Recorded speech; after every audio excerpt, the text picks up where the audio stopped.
कहते हैं कि संसार में इंसान का सबसे बड़ा शत्रु यदि कोई है तो वो है उसका लालच। लालच वो चीज है जो इंसान के पास सब कुछ होते हुए भी उसे लालसा की वजह से अपने हर स्थान से गिराने का सामर्थ्य रखती है। चलिए एक कहानी के माध्यम से इस बात को समझने का प्रयास करते हैं। बहुत समय पहले की बात है कि एक सेठ था, बड़ा कंजूस था। दिन रात धन धन धन इसके पीछे ही भागता था। सर्दी हो गर्मी, हर वक्त उसके दिमाग में एक ही बात बैठी हुई थी कि कैसे भी कर बड़ा धनवान बन जाऊं, कैसे ही दिन रात पूजा पाठ करूं, बस पैसा आ जाए, किसी तरह भी पैसा आ जाए। बस एक काम जरूर करता था, मंदिर में जाकर एक दीपक जलाता था और भगवान भोलेनाथ से कहता था कि भगवान बड़े दयालु हो तुम, आप तो भोले हैं, कम से कम एक बार तो मुझे धनवान बनने का मौका दे दें। अब ऐसे ही काफी दिन बीतते गए। एक दिन की बात है कि माता पार्वती जी उसकी पुकार सुन रही थी। माँ को उस पर दया आ जाती है और वो भगवान शंकर से कहती हैं कि प्रभु एक बार इस लोभी सेठ को भी धनवान बना दे, क्योंकि दिन रात एक ही दुहाई देता है कि एक बार तो धन दे दो। भगवान शंकर हंस पड़े, बोले आप बड़ी भोली हो, इस लोभी लाल को अगर मैंने धनवान बना दिया तो जो ये आज दीपक जला रहा है कल वो एक दीपक भी नहीं जलाएगा। लेकिन अब पार्वती माता की जिद के आगे शंकर जी की कहाँ चलने वाली, तो उन्होंने कहा ठीक है, एक मौका देता हूं मैं इसकी किस्मत को। अब भोले शंकर एक महात्मा का वेश बनाकर लोभी लाल के पास आ जाते हैं और कहते हैं कि हे सेठ, मैं एक महात्मा हूँ, बहुत दूर से पैदल चलकर आ रहा हूँ, मैं तीर्थ व्रत करने जा रहा हूँ, लेकिन मेरे पास एक ऐसा पत्थर है जिसका नाम है पारस पत्थर। यदि ये लोहे को भी छू दे तो ये सोना बन जाता है।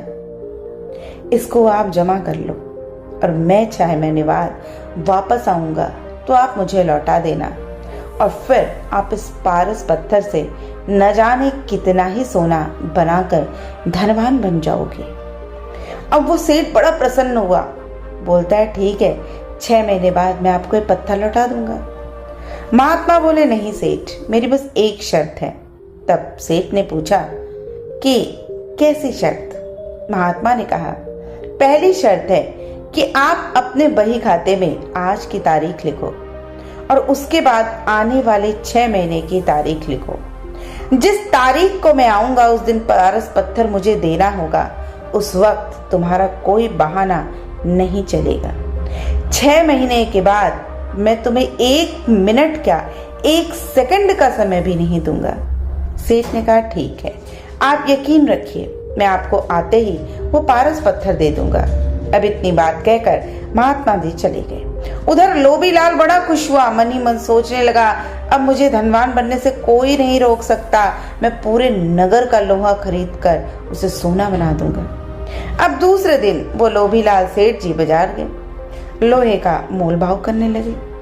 लेकिन ये क्या हुआ, कल तक जिस लोहे का मूल्य 8 आना था आज वो 2 रुपए का हो गया।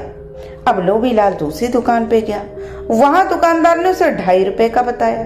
इसी तरह हर दुकान पर पूछता रहा और हर दुकान पे उस लोहे का मूल्य पहले वाले से ज्यादा ही रहा। ये सुनते सुनते वो आगे चला गया, पूरे बाजार में घूम लिया, लेकिन लोहा नहीं खरीद पाया क्योंकि लोहे का भाव उसे बहुत ज्यादा लगा। आखिरकार शाम हो गई। सेठ ने सोचा चलो अभी तो 6 महीने हैं, कल सस्ता हो जाएगा फिर खरीदेंगे, और ये कहकर वापस आ गया। अगले दिन सेठ फिर बाजार गया, लोहे का भाव पूछने लगा। पूछते ही करंट लग गया क्योंकि आज लोहे का भाव 3.5 रुपए हो गया। अब सेठ निराश होकर फिर अपने घर आया और फिर अगले दिन का इंतजार करने लगा। अगले दिन फिर बाजार जाता है और लोहे का भाव और महंगा हो जाता है और वो फिर वापस अपने घर आ जाता है।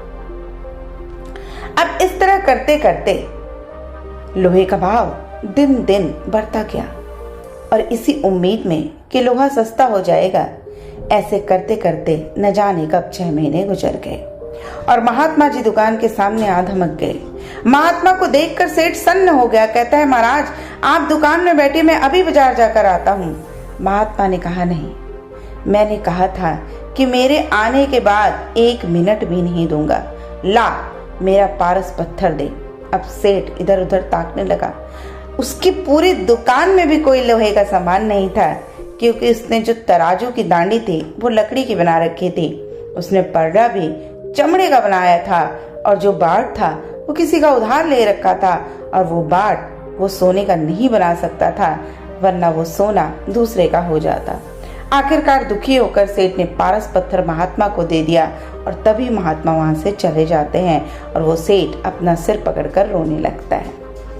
तो दोस्तों याद रखिए कि जीवन में जो लोग अपने समय का सही सदुपयोग नहीं करते और छोटे छोटे लालच में ही लगे रहते हैं, वो जीवन में कभी तरक्की नहीं कर पाते हैं। यदि जीवन में आगे बढ़ना चाहते हैं तो छोटी सोच और छोटे लालच से दूर रहें। जीवन में अपनी सोच हमेशा बड़ी रखें, और जो लालच होता है ना वो हमेशा आपको हर रास्ते पे दिखाई देगा, लेकिन जिस दिन आप इस लालच को छोड़कर बड़े चीज के बारे में सोचेंगे, तभी आप अपनी जिंदगी में सफलता और तरक्की पा पाएंगे, वरना उस सेठ की तरह बस हाथ मलते ही रह जाएंगे।